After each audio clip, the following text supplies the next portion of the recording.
Marxist communist கட்சியினுடைய பொதுச் செயலாளர் சீதாராம் யெச்சூரி இன்னைக்கு உயிரிழந்திருக்காரு. கடந்த 20 நாட்களாகவே மருத்துவமனையில் சிகிச்சை பெற்று வந்த நிலையில இன்னைக்கு உயிரிழந்திருக்கார். இது எல்லாருக்குமே இன்னைக்கு தெரிஞ்ச ஒரு விஷயம்தான். இவரை பற்றி இன்று தலைவர்கள் பேசக்கூடியதும் இவருடைய அரசியல் பயணத்தையும் திரும்பி பார்க்கும் பொழுது இப்படி ஒரு அரசியல் தலைவரா இந்த காலத்துல அப்படின்னு வியக்கக்கூடிய வகையில தான் இவருடைய பயணம் அப்படின்றது இருந்திருக்கு. இவருடைய பூர்வீகம் அப்படின்னு பார்க்கும் பொழுது இவருடைய பூர்வீகம் ஆந்திராவை சேர்ந்ததாக இருக்கு. இவருடைய குடும்பம் முழுக்க முழுக்க ஆந்திராவில் இருந்தவர்கள். இவருடைய அம்மா அப்பா எல்லாமே ஆந்திராவில் இருந்தவர்கள். சீதாராம் யெச்சூரியில யெச்சூரி அப்படிங்கிறது ஒரு கிராமத்தினுடைய பெயர். ஆந்திராவில் இருக்கக்கூடிய பூர்வீகமாக வாழ்ந்த கிராமத்தினுடைய பெயர் தான் யெச்சூரி. அந்த பகுதிகளில் தன்னுடைய ஊரினுடைய கிராமத்தினுடைய பெயரை தன்னுடைய பெயருக்கு பின்னால சேர்த்துக்கிறது ஒரு வழக்கமாக இருந்திருக்கு.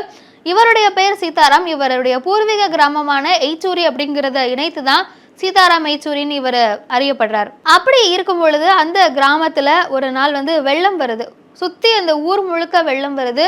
அந்த வெள்ளம் வடிந்தும் அந்த ஊர் வாழ தகுதியற்றதா மாறுது. அதற்கு பிறகு அங்கிருந்து தான் இவங்களுடைய குடும்பம் சென்னைக்கு வர்றாங்க. சென்னைக்கு வந்ததுக்கு பிறகு 1952 தான் சீதாராம் யெச்சூரி சென்னையில பிறக்கிறாரு.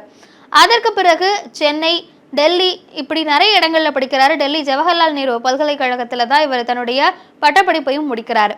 படிச்சுட்டு இருக்கும் போதே மாணவராக இருக்கும் பொழுதே மார்க்சிஸ்ட் கம்யூனிஸ்ட் கட்சியினுடைய மாணவ அமைப்புல இவர் சேர்றாரு.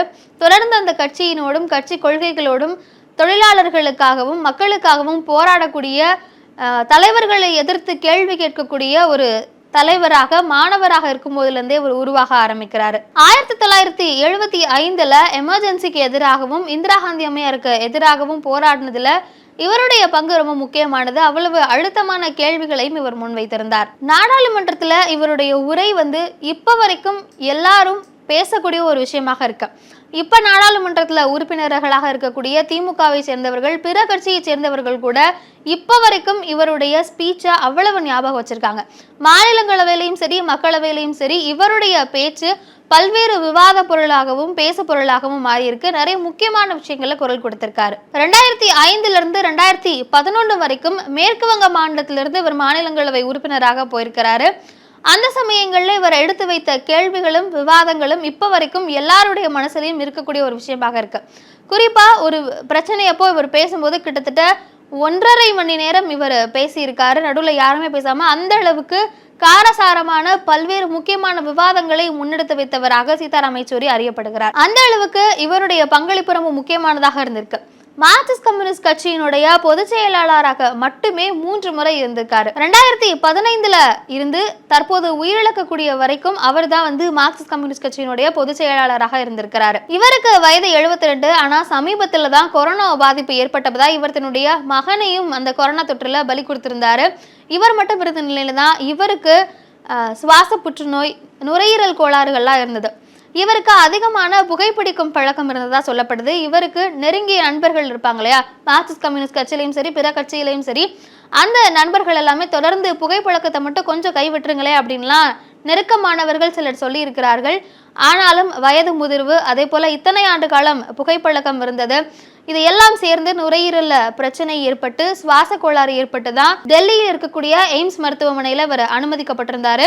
அங்க அவருக்கு தொடர்ந்து சிகிச்சை அளிக்கப்பட்டிருந்தது. குறிப்பாக செயற்கை சுவாச கருவிகள்லாம் பொருத்தப்பட்டுதான் கடந்த 20 நாட்களாக இவருக்கு சிகிச்சை அளிக்கப்பட்டு கொண்டிருந்தது. ஆனாலும் அவருடைய வயது 72 வயது. அதே போல சிகிச்சை பலனுமின்றி இன்று உயிரிழந்திருக்கிறார். இது பல்வேறு தலைவர்கள் மத்தியில மிகப்பெரிய சோகத்தை ஏற்படுத்தியிருக்கு. தொடர்ந்து திமுக, அதிமுக, காங்கிரஸ் உட்பட பல்வேறு கட்சியை சேர்ந்தவர்கள் தொடர்ந்து தங்களுடைய இரங்கலை தெரிவிச்சிட்டு இருக்காங்க. அதே போல அவருடனான தங்களுடைய நினைவுகளையும் பகிர்ந்துட்டு இருக்காங்க. அப்படி நிறைய பேர் நிறைய விஷயங்களை சொல்லியிருக்காங்க. அவர் எப்போ மாணவரா இந்த கட்சியில இணைந்ததுல இருந்தே அவர் எந்த கட்சியில இணைந்தாரோ அந்த கட்சிக்கான கொள்கை என்னவோ, அந்த கட்சியினுடைய நோக்கம் என்னவோ அதற்காக மட்டுமே பாடுபட்டவர். இப்ப இருக்கக்கூடிய சில அரசியல் தலைவர்கள் இல்ல அரசியல் பிரமுகர்கள் கட்சிக்காக இல்லாம பதவிக்காகவும் பணத்திற்காகவும் வேறு வேறு கட்சிகளுக்கு மாறிக்கொண்டிருக்கக்கூடிய சூழல்ல தொடர்ந்து தான் கொண்ட கட்சியினுடைய கொள்கைக்காகவும் தொழிலாளர்களுக்காகவும் கட்சியினுடைய நோக்கத்திற்காகவும் பாடுபட்டவர்கள்ல ரொம்ப முக்கியமான ஒரு தலைவராக சீதாராம் யெச்சூரி இருக்கார் அப்படின்னு பல்வேறு அரசியல் தலைவர்கள், ராகுல் காந்தி, வைகோ உள்ளிட்ட பல்வேறு முக்கியமான தலைவர்கள் தங்களுடைய நினைவுகளையும் இரங்கல்களையும் தொடர்ந்து பதிவு செஞ்சுட்டு இருக்கிறாங்க.